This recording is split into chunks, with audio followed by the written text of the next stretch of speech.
حضرت موسیٰ علیہ السلام آپ اللہ کے جلیل القدر پیغمبر ہیں،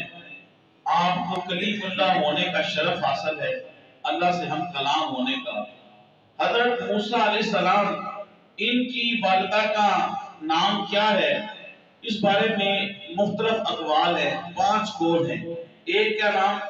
ایک قول یہ ہے کہ یارخا آپ کی والدہ کا نام ہے۔ دوسرا قول یہ ہے ایارخت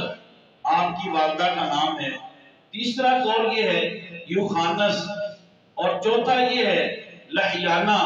اور 5واں قول یہ ہے کہ لوکا۔ یہ 5 نام آپ کی والدہ کے ملتے ہیں، یہ آپ کی والدہ کا نام تھا۔ حضرت یوسف علیہ السلام مصر کے آپ بادشاہ تھے، تو مصر کے اندر حضرت یوسف علیہ السلام جب تک آپ ظاہری زندگی کے ساتھ رہے تو لوگ اللہ تبارک و تعالیٰ کی وحدانیت کے اوپر جو ہے وہ کاربند تھے، نیک اعمال کرتے تھے، زمانہ جاہلیت کی بری رسومات کو، برائیوں کو انہوں نے چھوڑ دیا تھا۔ حضرت یوسف علیہ السلام کے انتقال اور وصال کے بعد مصر کا جو بادشاہ ہے وہ قابوس بنا۔ اس قابوس نے آتے ہی وہ تمام کام جو زمانہ جاہلیت میں اور یوسف علیہ السلام سے پہلے جو برائیاں تھیں وہ ساری کی ساری برائیاں اس نے جاری کر دی۔ قابوس کے مرنے کے بعد اس کا بیٹا جو ہے ولید بن مصعب یہ تخت نشین ہوا مصر میں۔ ولید بن مصعب یہ قابوس کا بیٹا تھا، یہ مصر کا پھر بادشاہ بنا۔ مصر کا جو بادشاہ ہوتا ہے اس کو فرعون کہتے تھے، تو اصل میں ولید بن مصعب یہ فرعون ثانی ہوا، یعنی اس کا باپ قابوس وہ بھی مصر کا بادشاہ تھا۔ تو جو زمانہ جاہلیت کے اندر مصر کے والی کو، بادشاہ کو فرعون کہتے تھے، تو یہ ولید بن مصعب جو ہے اپنے والد کے مرنے کے بعد تخت نشین ہوا۔ یہ اپنے والد سے بھی زیادہ ظالم تھا، اور اس سے بھی زیادہ اس نے برائیوں کو جو ہے اس نے فروغ دیا، یہاں تک کہ اس نے ایک نعرہ بلند کیا انا ربکم الاعلی، میں ہی تمہارا سب سے بڑا رب ہوں، میں ہی تمہارا پروردگار ہوں۔ چنانچہ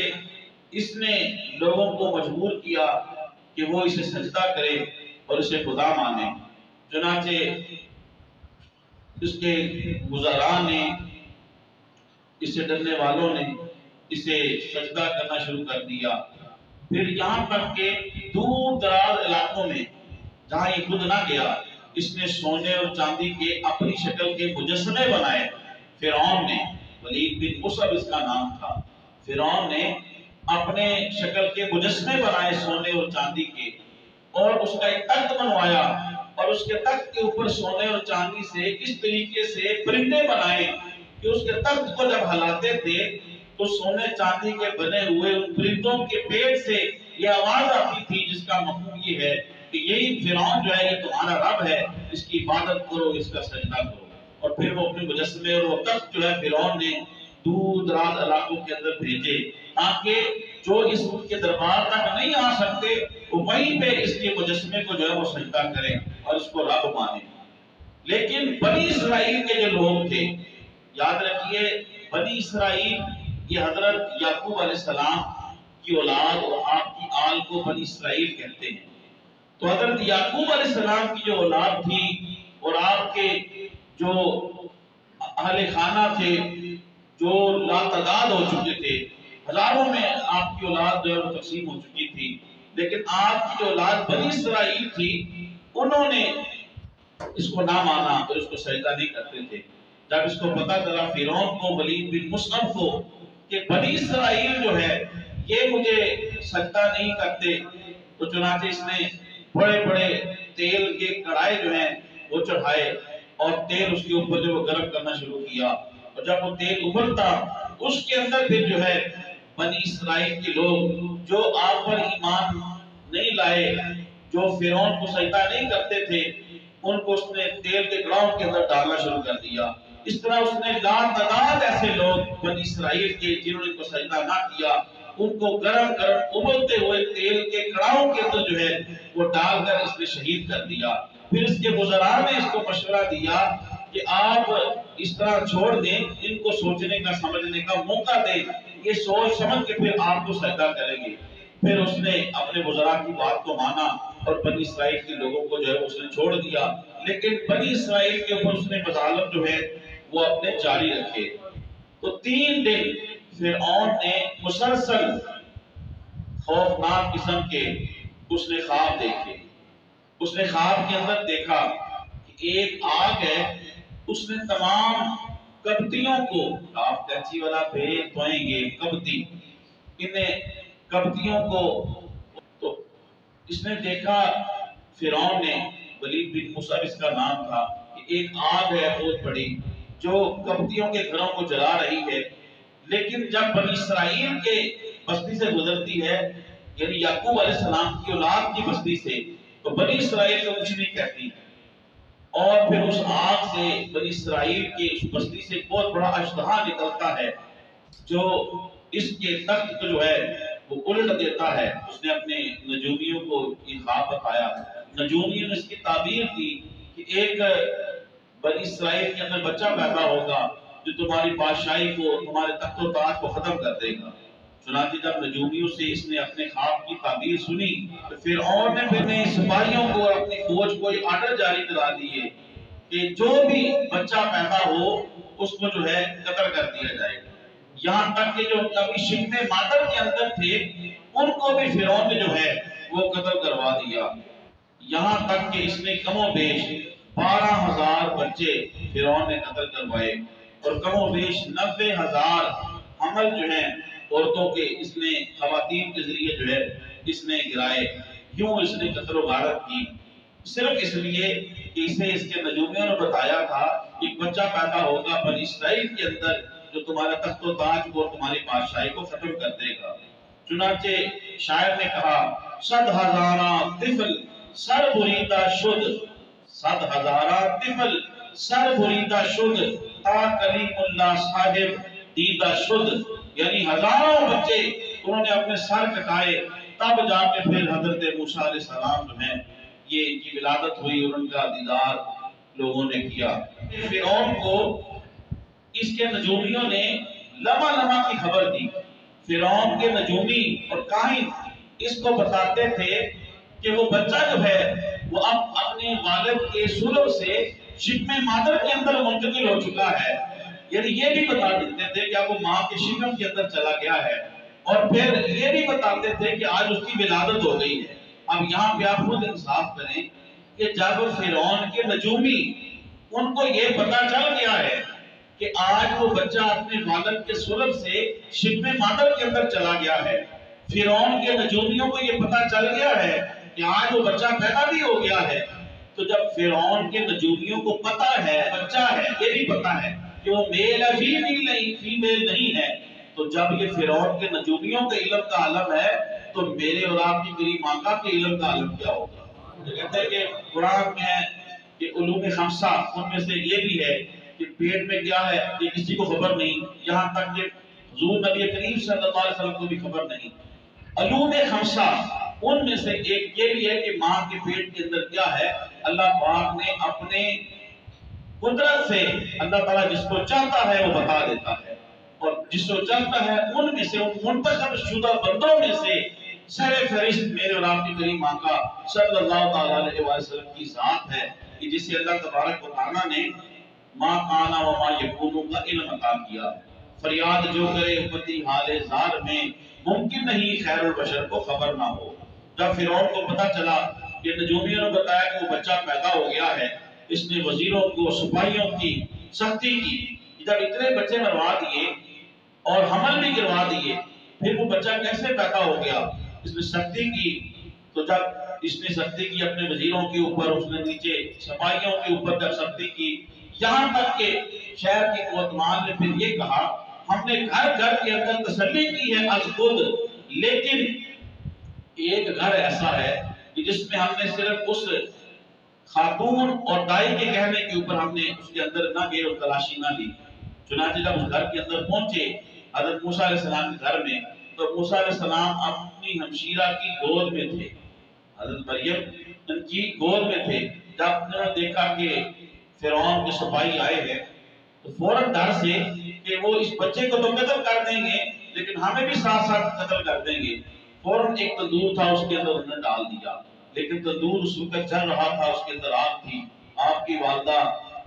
انتہائی پریشان ہوئی، بعض روایت کے اندر کہ وہ آپ کی والدہ بے ہوش ہو گئی۔ جب اس کے سپاہی آئے، دیکھا وہ بچہ تو نہ ملا، وہ واپس چلے گئے۔ جب آپ کے اہل خانہ نے اس جلتے ہوئے انگاروں کی تندور کے اندر دیکھا تو اللہ تبارک و تعالیٰ نے حضرت موسیٰ علیہ السلام کو صحیح و سلامت رکھا ہوا تھا۔ یہ آپ کا معجزہ بھی تھا اور آپ کو اس تندور سے نکال لیا۔ پھر آپ کا والدہ کو ڈر لاحق ہوا، چنانچہ اللہ پاک نے پھر قرآن مجید کی آیت ہے، اس کا مفہوم یہ ہے کہ اللہ پاک نے حضرت موسیٰ علیہ السلام کی والدہ کے دل کے اندر القاء کیا، الہام ڈالا کہ آپ خوف نہ کریں، ان کو دریا کے اندر جو ہے، دریائے نیل کے اندر جو ہے انہیں بہا دیں، ہم انہیں واپس کر دیں گے، ان کی حفاظت جو ہے وہ ہمارے ذمہ ہے۔ اس قرآن کی آیت کا مفہوم ہے کہ آپ کی والدہ نے ایک بڑھئی کو تلاش کیا، لکڑی کا کام کرنے والا، اسے تلاش کر کے اسے کہا کہ ہمیں ایک ایسا صندوق بنا دو جس کے اندر پانی بھی نہ جائے، اور بچے کا سائز لے کے اشارہ اسے بتا دیا، اور بتا دیا کہ ہم اس کے اندر اپنے بچے کو ڈال کے دریا میں ڈالنا چاہتے ہیں، پانی سے بھی محفوظ رہے، اور اس کے سپاہی جب ہمارے گھر کے اندر آئے تو اس سے بھی ہم محفوظ رہے۔ وہ بڑھئی جب چلا گیا، ادھر فرعون نے اپنے سپاہیوں کو چھوڑا ہوا تھا، وہ گلی گلی چوراہوں پر یہ اعلان کر رہے تھے کہ جو اس بچے کی خبر دے گا اسے انعام ملے گا۔ چنانچہ یہ بڑھئی جو تھا، اس نے جب انعام سنا تو زن یہ ایسی چیزیں ہیں کہ بڑا بڑوں کا دماغ خراب کر دیتی ہیں۔ قرآن میں بھی ہے پیسہ، زمین، اولاد، فرمایا کہ یا انما اموالکم و اولادکم فتنہ، مال تمہارے اولادیں یہ فتنہ ہے، یہ آزمائش ہے۔ تو اس نے جب انعام کی سنا تو اس کے لالچ اس کے اندر پیدا ہو گئی، اس نے کہا کہ میں جا کے ابھی سپاہیوں کو بتاتا ہوں کہ بچہ کہاں پہ ہے اور میں انعام حاصل کرتا ہوں۔ روایت کے اندر آتا ہے کہ جب وہ اس نیت کے ساتھ باہر نکلا، اللہ تعالیٰ نے اسے اندھا کر دیا، چنانچہ اس نے توبہ کی۔ پھر جب اس نے توبہ کی، اس کی بینائی واپس آئی، پھر اس نے انعام کی لالچ میں باہر جانے کی کوشش کی، پھر وہ اندھا ہوا۔ الغرض 2-3 مرتبہ جب اس کے ساتھ ایسا ہوا تو اس نے سمجھ لیا ایک کوئی بچہ عام بچہ نہیں ہے۔ اس نے سچے دل سے توبہ کی اور اس کو صندوق کو ایسے بنایا کہ جیسے کہ موسیٰ علیہ السلام کی والدہ نے کہا تھا، پانی بھی اندر نہ جائے اور اس کے اندر جو ہے وہ آرام کے ساتھ رہ سکے۔ چنانچہ صندوق بنا کے اس رات کے اندر اس نے حضرت موسیٰ علیہ السلام کی والدہ کے حوالے کر دیا۔ جب آپ کے گھر گئے، موسیٰ علیہ السلام کی والدہ نے کہا کہ اس کی اجرت کیا ہے، اس کی قیمت کیا ہے، معاوضہ کیا ہے، محنت کی ہے۔ اس نے کہا دے چکا تھا آپ کی جو کرامت تھی اور آپ کا جو معجزہ تھا۔ اس نے کہا کہ معاوضہ اجرت یہ ہے کہ بس مجھے اس بچے کی زیارت کروا دو، مجھے اس بچے کی زیارت کروا دو۔ چنانچہ موسیٰ علیہ السلام کی جب اس بڑھئی نے جب زیارت کی، آپ کی قدمین کو چوما، روایت کے اندر آتا ہے یہ پہلا وہ شخص تھا کہ جو حضرت موسیٰ علیہ السلام پر ایمان لانے والا تھا۔ حضرت موسیٰ علیہ السلام کی والدہ نے کیا کرتی تھی کہ دریائے نیل کے اندر ان کو صندوق کے اندر ڈال کے بہا دیتی، ساتھ ایک رسی یا ڈوری باندھتی تھی، اور جب اسے خدشہ ہوتا کسی سے تو دریا کے اندر ڈال دیتی اور اس رسی کو اور اس ڈوری کو دریا کے اندر ڈال دیتی۔ پھر جب وہ شخص چلا جاتا جس سے خدشہ ہوتا، پھر اس صندوق کو واپس کھینچ لیتی۔ ایک دفعہ ایسا ہوا کہ جب صندوق کے اندر موسیٰ علیہ السلام کو ڈالا اور دریا کے اندر ڈالا تو ساتھ رسی اور وہ ڈوری باندھنا بھول گئی، تو وہ صندوق جو تھا دریائے نیل کی موجوں کے ساتھ جس طرف بہ رہا تھا اس طرف تیزی کے ساتھ بہنا شروع ہو گئی۔ حضرت موسیٰ علیہ السلام کی والدہ نے آپ کی ہمشیرہ کو کہا کہ کنارے کے ساتھ ساتھ اجنبی بن کے ساتھ ساتھ جائے، اس صندوق کہا جاتا ہے۔ چنانچہ آپ کی ہمشیرہ دریا کے کنارے جو ہے صندوق کے ساتھ ساتھ چل رہی ہیں، تو وہ دریا جو تھا اس سے ایک نہر فرعون کے محل کی طرف اس نے نکالی ہوئی تھی، جو اس کے ایک بہت بڑا باغ تھا اس کو سیراب کرتی تھی۔ وہ صندوق اس طرف چلا گیا جہاں اس کے سپاہیوں کے ہاتھ لگا، اور پھر دربار فرعون کے اندر جو ہے وہ صندوق پیش کیا گیا۔ جب وہ صندوق جو ہے وہ فرعون کے دربار میں رکھا گیا، پیش کیا گیا، اس بچے کو جب نکالا گیا، فرعون کی ایک روایت کے اندر آتا ہے کہ اس کی بیٹی تھی جس کے جسم کے اوپر سفید داغ تھے، اس بیماری کا علاج جو ہے وہ نجومیوں نے یہ بتایا ہوا تھا کہ اس دریا سے ایک صندوق ملے گا، اس کے اندر ایک بچہ ہوگا، اس کا لعاب یعنی منہ کا تھوک جو ہے، لعاب اگر اس کے سفید داغوں کے اوپر لگایا جائے تو یہ ہماری بچی جو تندرست ہو جائے گی۔ چنانچہ اس نے حضرت موسیٰ علیہ السلام کے لعاب کو جب اس کے سفید داغوں کے اوپر لگایا تو اللہ تبارک و تعالیٰ نے فوراً اسے صحت عطا کر دی۔ تو آپ کی جو اہلیت تھی، اس کی فرعون بدبخت کی جو اہلیت تھی، وہ نیک خاتون تھی، حضرت آسیہ سلام اللہ علیہا۔ انہوں نے اس کو کہا فرعون کو، ایسے ہم اپنا بیٹا بنا لیتے ہیں، یقیناً اللہ تعالیٰ ہمیں اس سے فائدہ دے گا۔ چنانچہ حضرت آسیہ کے سمجھانے کی وجہ سے، مشوروں کی وجہ سے وہ اس بات کے اوپر راضی ہو گیا کہ اس نے موسیٰ علیہ السلام کو قتل نہ کیا اور اسے اپنے پاس رکھ لیا۔ پھر حضرت موسیٰ علیہ السلام کو دودھ پلانے کے لیے خواتین بلائیں گی، کئی خواتین بلائیں گی، اسی عورت کا بھی دودھ جو ہے وہ حضرت موسیٰ علیہ السلام نے نوش نہیں فرمایا۔ کہ اللہ پاک نے قرآن مجید کے اندر ارشاد فرمایا وَحَرَّمْنَا عَلَيْهِ الْمَرَاضِعَ مِنْ قَبْلُ فَقَالَتْ هَلْ أَدُلُّكُمْ عَلَىٰ أَهْلِ بَيْتٍ يَكْفُلُونَهُ لَكُمْ وَهُمْ لَهُ نَاصِحُونَ۔ اللہ پاک نے حرام کر دیا تھا ان کے اوپر کہ آپ کسی عورت کا دودھ نوش کرتے،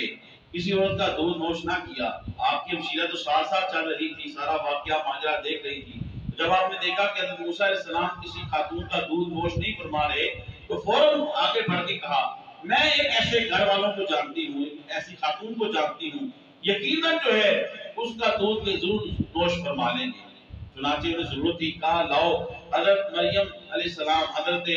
موسیٰ علیہ السلام کی ہمشیرہ فوراً بھاگتی ہوئی اپنے گھر گئی، والدہ کو ساری خبر بتائی۔ والدہ دوڑتی ہوئی محل کے اندر آتی ہے، فرعون کے دربار کے اندر۔ جو ہی حضرت موسیٰ علیہ السلام کی والدہ جو ہے حضرت موسیٰ علیہ السلام کو اٹھا کے سینے کے ساتھ لگاتی ہیں تو موسیٰ علیہ السلام اپنی والدہ کا دودھ نوش جان کرنا شروع کر دیتے ہیں۔ یہ اللہ تعالیٰ کی قدرت ہے کہ اللہ تعالیٰ نے اسی کے گھر کے اندر جس کے ہاتھوں سے اس کا تخت و تاج اور اس کی بادشاہی ختم ہونی تھی، اللہ تعالیٰ نے اسی کے ہاتھ سے موسیٰ علیہ السلام کی پرورش کرائی۔ اب دیکھیں اللہ کی قدرت، فرعون نے حضرت موسیٰ علیہ السلام کی والدہ کے لیے معاوضہ جو ہے وہ مقرر کر دیا۔ اب وہ اپنے گھر ساتھ لے گئی، حضرت موسیٰ علیہ السلام کی والدہ اور ہفتے بعد کچھ دنوں کے بعد آتی اور حضرت آسیہ کو اس کی زیارت کرواتی، موسیٰ علیہ السلام کو پھر اپنے گھر لے جاتی۔ کڑوں میں 2-2.5 سال کا عرصہ حضرت موسیٰ علیہ السلام اپنے والدہ کے پاس بھی رہے، فرعون سے اجرت بھی ملتی رہی۔ اور جب 2-2.5 سال کے عرصے کے بعد دودھ پلانے کا عرصہ گزرا، جب واپس کیا حضرت آسیہ سلام اللہ علیہا نے سونے چاندی کے جو ہے وہ بھر بھر کے جو ہیں وہ انہیں سواریاں دی اور انہیں بہت زیادہ مال بھی عطا کیا۔ کیونکہ قرآن کی آیت ہے جس کا مفہوم یہ ہے، اللہ نے وعدہ کیا تھا کہ اے موسیٰ علیہ السلام کی والدہ گھبرانا نہیں ہے، اس کی حفاظت ہم کریں گے اور ضرور اسے تمہیں واپس لوٹائیں گے۔ حضرت موسیٰ علیہ السلام جو وہ پرورش پاتے ہیں اور پھر جب 2-2.5 سال کے عرصے کے بعد